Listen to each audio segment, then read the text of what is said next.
This is a tutorial on rocky backgrounds.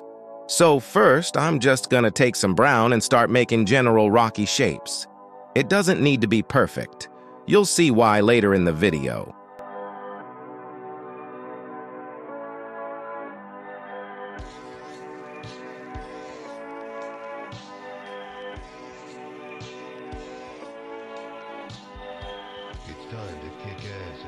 What I usually do when painting rocks or naturalistic structures is try to be loose with my brush strokes. Rocks aren't all the same, so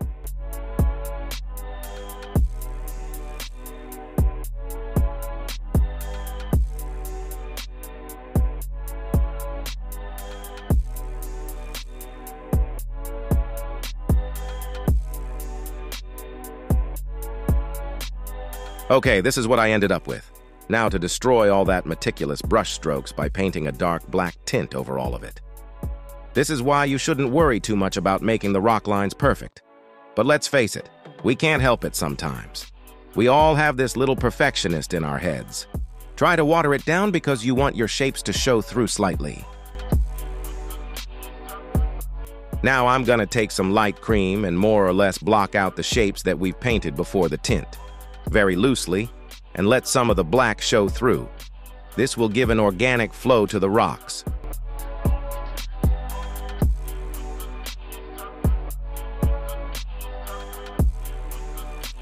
Don't worry if you can't identify some of your previous shapes. They are only meant to be guidelines. Try focusing on the more pronounced shapes that you can see, and then later fill in the gaps with new shapes.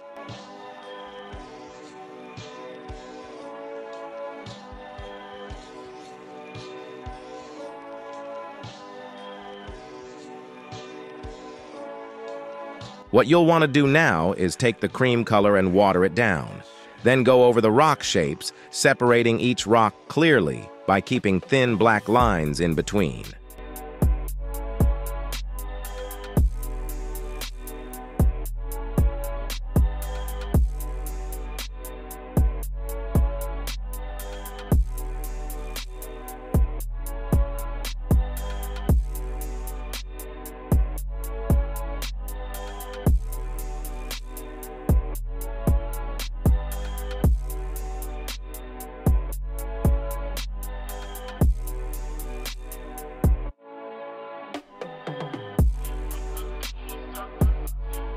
Now that we can see the rocks clearly, it's time to add a watered-down chocolate brown here and there, creating texture and color variations in the rock.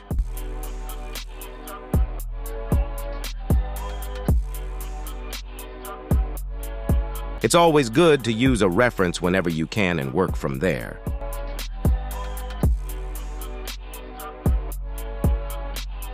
Basically, I'm just blotching the brown on trying not to cover an entire rock with it.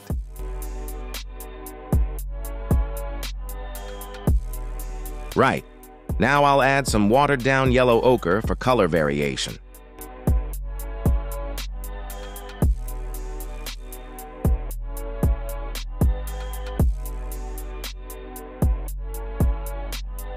You can blotch it on just like the brown, but it's always nice to let the color breathe. So they can overlap, but having a hint of one or the other stick through will add to the texture.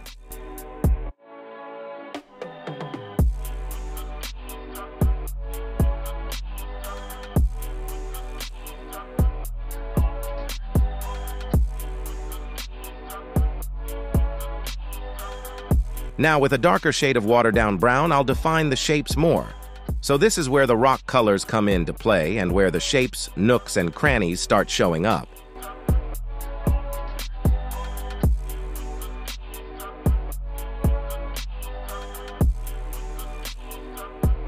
Wherever you feel is a piece of rock that is deeper situated than the rest, you can make the brown darker to increase the depth.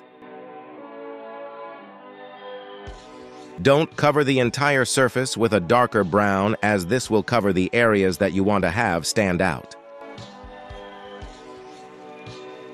Just for extra color, I'm going to add some reddish tones here and there.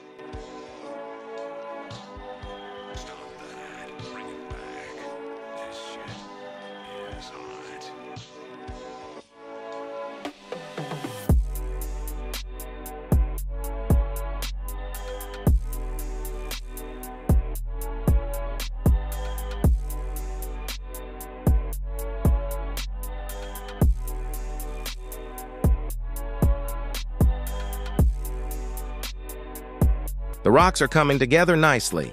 Now I'm gonna use a watered-down black tint to define the shapes on and around the rocks.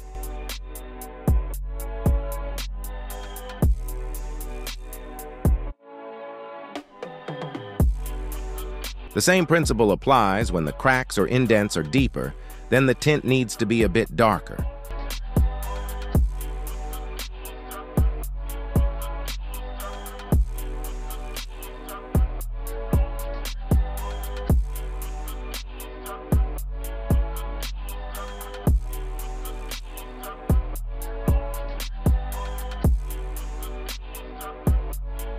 You are basically creating shadows to make the rocks look 3D.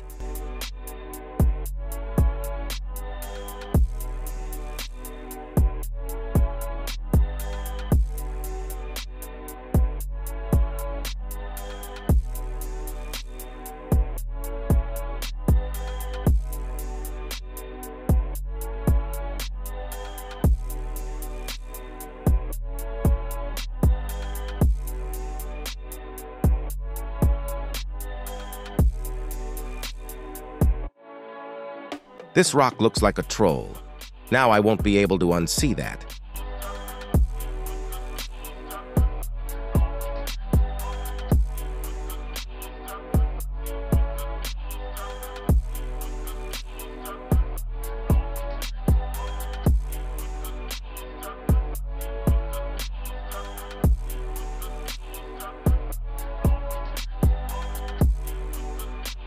After the darkest shades comes the highlights. I really like this part. It always just gives that bit extra to a painting. Now what you'd want to use for the highlights is a very light cream color and white.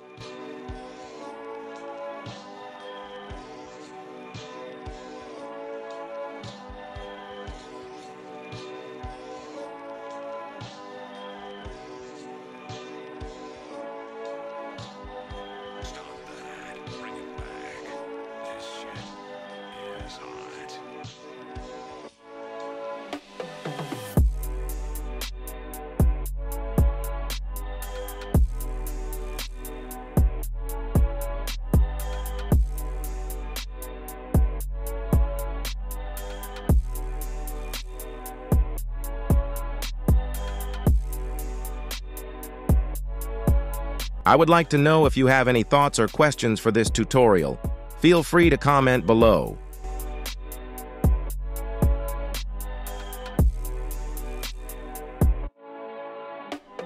And that's it. I hope you enjoyed this video. Please like and subscribe if you did, and let me know if I should do more tutorial-based content like this one.